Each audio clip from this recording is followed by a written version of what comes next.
নমস্কার, যোগা আরোগ্যের একটি ভিডিওতে আপনাদের সকলকে স্বাগত জানাই।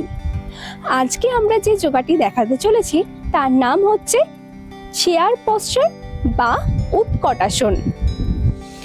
এই আসনটা করলে আমরা কি কি উপকারিতা পেতে পারি আমরা তা জেনে নেব।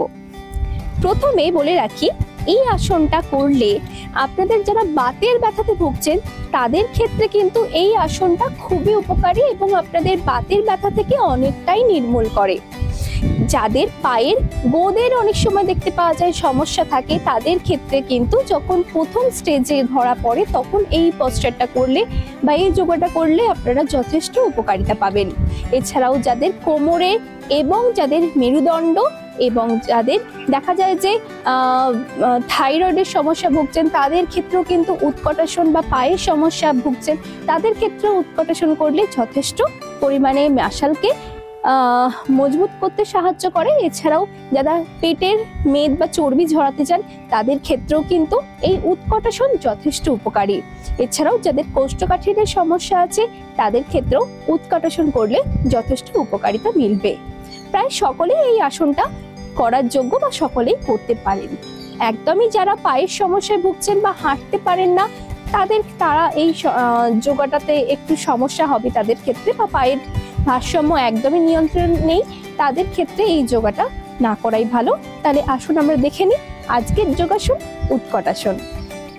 প্রথমে আমরা এরকম ভাবে সোজাভাবে দাঁড়িয়ে হাতটা সামনের দিকে করব, একদম আমাদের কাঁধ থেকে যেন হাত সোজা থাকে।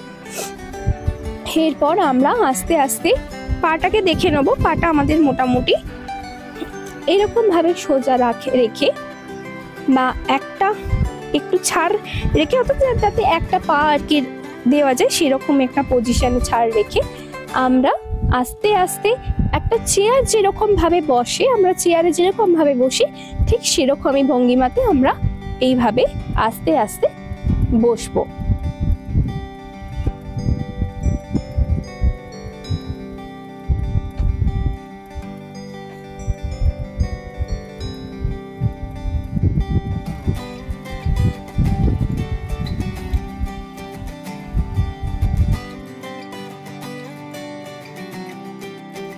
তাহলে এতক্ষণ আপনারা যে আসনটি দেখছিলেন তার নাম হচ্ছে উৎকটাসন।